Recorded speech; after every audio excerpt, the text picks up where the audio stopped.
my food lovers, welcome back to another video. If you love homemade drinks, then this video is definitely for you. We are going to be making spiced rice drink right from the scratch. It's so simple. Let's get into it. Into a pan on fire, just go in with your rice, and we are using some cloves and some dry pepper as well.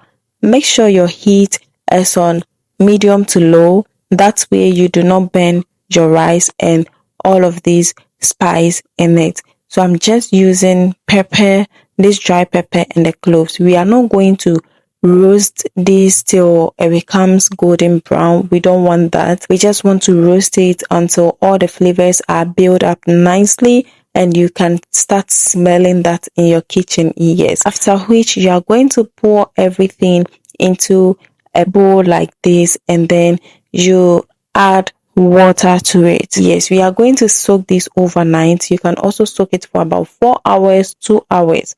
Yes, that's perfectly okay. You can also allow it to cool before you pour the water, but I went ahead straight to do it like this. And if you want it very spicy, then you have to double the pepper you see here. We'll cover this and leave it overnight. The next day, here we are, and you can see that the juice even has changed color. The water has changed color. It looks a bit colorful now. We'll strain this water, and then we add a little water to just wash it for a second time, but not too much because we still want those flavors in it as well. I'm adding my tiger nuts, and then I'm going in with some ginger as well. If you want it spicy, make sure you add enough ginger. Yes, you can do more. For me, I do not like my drinks too spicy. So we are transferring this into a blender, add water to cover it, and then blend until smooth.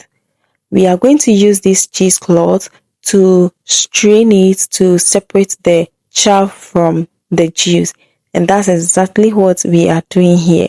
You have to, if you don't have that and you have a sieve or whatever, you can use to strain it, or any cloth that is clean, which you use to do things like this. You can go ahead and use it. It's perfectly okay.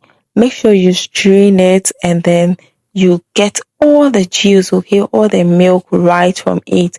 And you should have something like this. Now we have to get it ready to enjoy. We need some ice cubes for this. Yes, so we put in some ice cubes. As you can see, we are going to add some condensed milk, which is going to be our sweetener. If you do not have condensed milk, any other sweetener of your choice, you can add that. We added some evaporated milk, and we are going ahead to add this to it. This is our juice we made from earlier. We are adding everything, and you want to bring everything to a good mix. You taste and ensure that the sugar is to your taste. If you need more sugar, go ahead and introduce more. If you want the milk to be good in it, go ahead and add more milk to it. And believe me, you are going to enjoy this. This came out so well. The ginger, the spice, everything is just moderate and it's so good. I'll leave all the details in the description for you to go through, and then you enjoy this very well. I hope that this video helps you and you are going to make one for yourself and you will enjoy, and also come and then let me know how it goes in the comment section. If you haven't subscribed yet, my love, what are you waiting for? Just subscribe, click on that bell notification icon so that anytime we upload a new video, you get notified, and tell a friend to tell another friend that this channel have good things for you. And I'll see you on the next one. Until then, stay safe. Bye.